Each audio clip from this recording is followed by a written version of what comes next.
Howdy folks. I know it's been a little bit since my last video, but I have been fighting this sickness for 2 weeks now, and I'm finally starting to feel better. But I have been down and out, and doctor put me on 5 prescriptions. So anyway, that's why I've been away. But I want to talk today about a question that a follower had. They wanted me to talk about stomach ulcers in horses.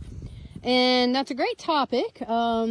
Got Wyatt standing here, but I'll walk down here a little bit more to join the rest of the horses.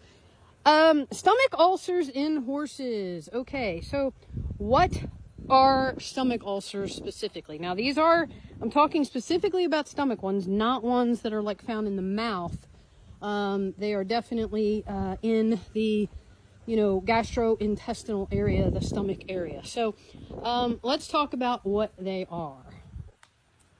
So stomach ulcers are ulcers that form in the upper or non-glandular area of the stomach where acid can splash and it actually, can cause ulcers. Now, who are ulcers typically found in? Like what type of horses? Well, that is a varying answer. They can be in any horse really, but typically you will find that horses who develop ulcers are horses who are under a lot of stress. They could be performance horses, like for instance, let's say that your horse is eventing a lot. Maybe you're putting them on the trailer a lot. Maybe you're taking them to like barrel racing or, hunter jumper or endurance or something like that, where they're considered a performance horse. So they are doing a lot of things that are certainly not like this, just standing around in a field calmly eating, but rather they are constantly exposed to higher stress things that can cause, stomach ulcers. Also, horses that are kept in a stall all day long, who are not necessarily on a forage diet. Forage is considered grass, hay, and as a general rule, horses need a high forage diet. So horses that get more grain and less forage are susceptible to stomach ulcers. Or horses that are just kept up a lot and aren't given enough forage are also susceptible to stomach ulcers. So, these are all things that could cause ulcers to develop. Horses in a highly stressful environment. Like for instance, these horses all get along in this herd, but if we were to bring a horse in, like we got those 2 new horses in, we got that paint mare, Shakespeare's photobombing, hi baby boy.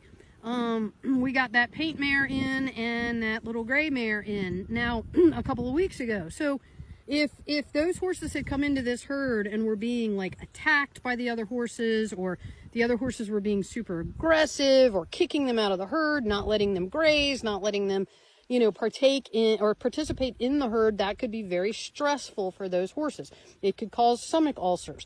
So really any type of situation where you have something going on that could potentially cause high stress. Even if you think it's something that's not stressful, horses can get stressed out by the craziest things. So you do have to be aware of that. You have to be aware of your horse's surroundings and make sure that they aren't stressed.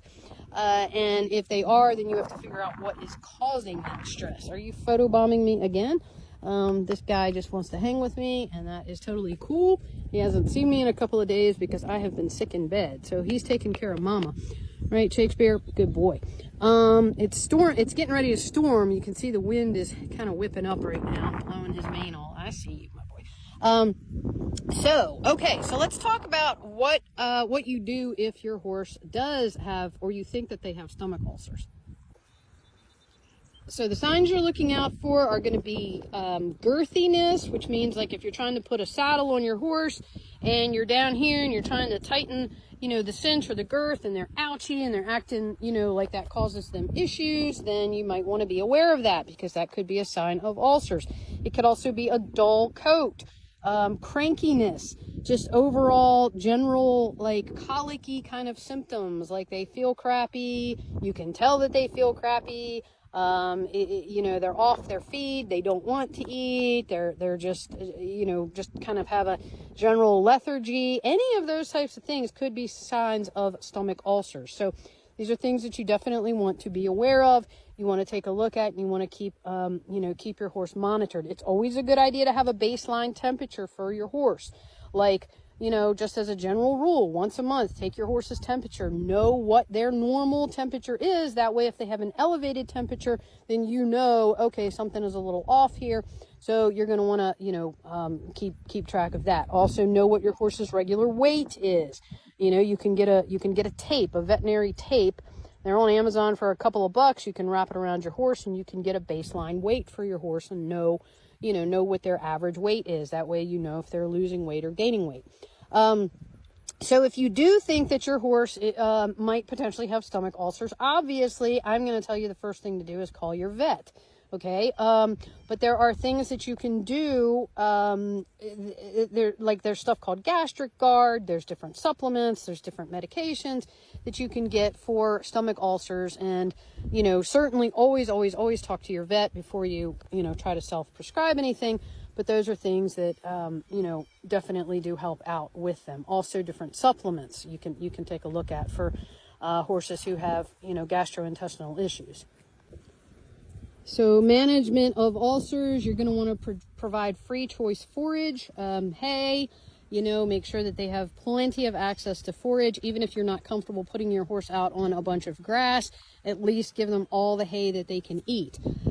Some people say that before they ride, if they have an ulcery horse, they give them some alfalfa before they take them out on a ride. But again, I'm going to tell you to talk to your vet before doing that. Always make sure your horse has access to plenty of water.